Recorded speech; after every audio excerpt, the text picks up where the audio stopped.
Alors, il y a l'année dernière, je pense, c'était un peu l'année dernière, on a vécu une histoire assez intéressante où j'ai reçu un appel.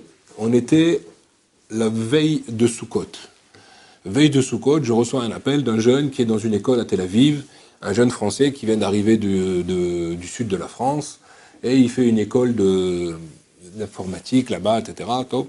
Il s'y plaît pas trop et tout, mais bon, il me raconte comme ça, comme quoi, voilà, il aimerait savoir est-ce que il pourrait écouter des cours, ou est-ce qu'il pourrait trouver des gens qui pourraient l'aider un petit peu à étudier. Il recherche un petit peu son identité. Il est allé sur un système complètement d'études, je dirais, profane, classique.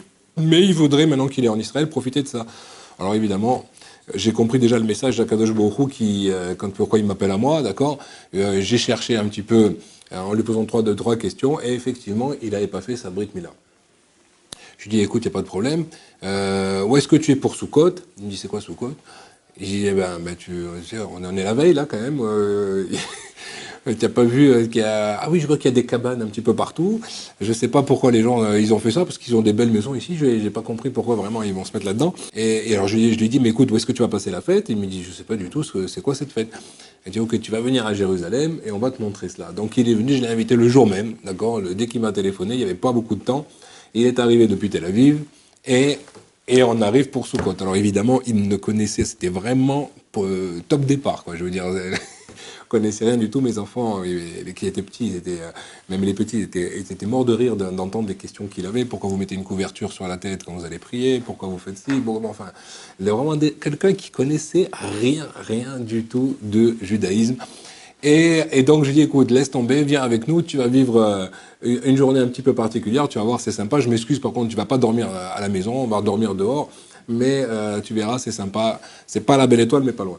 Et donc, c'est comme ça que la chose se passe.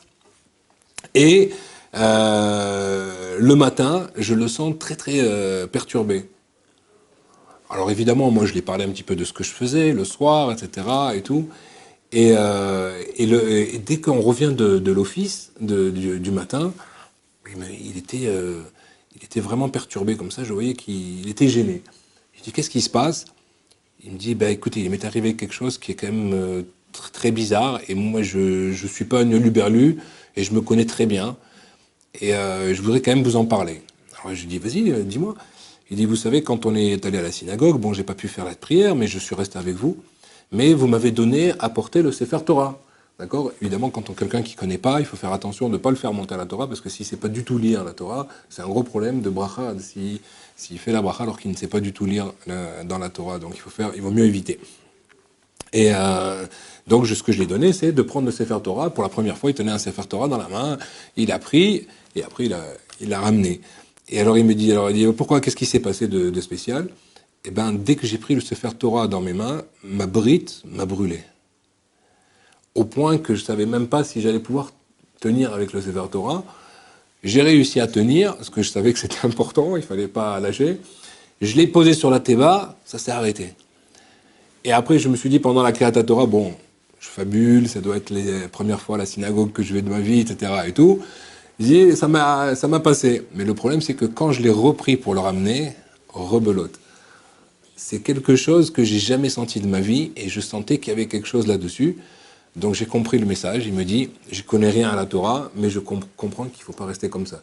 Donc Baruch Hashem, le surlendemain, il était circoncis, Chol HaMoed, on a fait ça, on a fait la Semedat Mitzvah dans la Souka. Baruch Hashem, après, il s'est mis lui aussi à étudier mieux.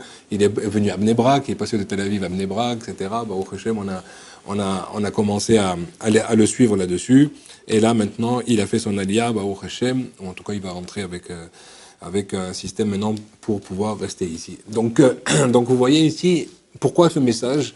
C'est que, vous savez que si vous regardez le corps humain est fait, tout est fait en bivalence. D'accord? Vous avez deux yeux, deux oreilles, deux narines, deux mains, deux pieds, deux bras, deux jambes, d'accord? Il n'y a que deux éléments qui sont uniques dans le corps humain. C'est la bouche et la brite. Ce n'est pas par hasard que les deux sont sur l'axe central du corps. C'est pas par hasard également que Mila, le mot Mila, qui est donc la brite, et P, la bouche, ont la même valeur numérique, la même gematria. Ce n'est pas par hasard que quelqu'un qui a des problèmes avec le brite, il va aussi avoir des problèmes avec la bouche. Pourquoi? Parce que ce sont les deux seuls membres avec lesquels on peut créer et avec lesquels, ou procréer, et avec lesquels aussi on peut tuer.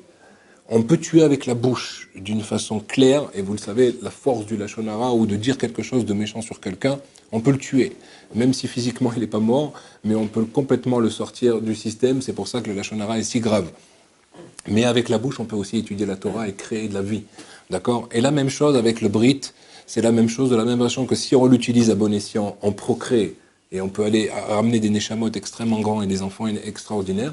Et si ça, on ne sait pas l'utiliser, c'est l'inverse et c'est la catastrophe. D'accord?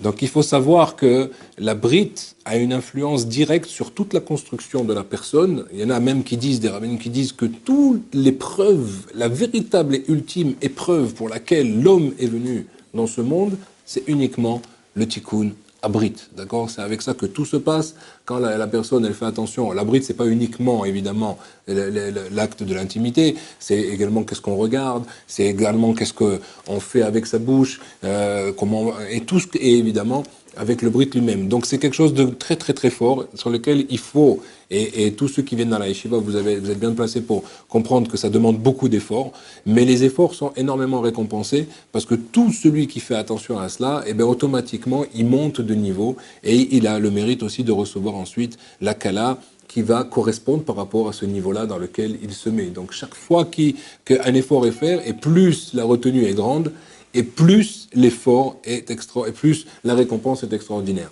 D'accord? Donc c'est quelque chose sur lequel il faut énormément faire attention. Tout ça pour passer ce message aussi. Le message également, comme quoi tout celui qui aide une personne, comme l'avait dit Rav Shai également la dernière fois, beaucoup de rabbins l'ont dit, et c'est écrit également, comme quoi tout celui qui aide à faire la brite aux autres et réparer, puisque quelqu'un qui n'est pas dans le système, c'est évident qu'il faute avec la brite.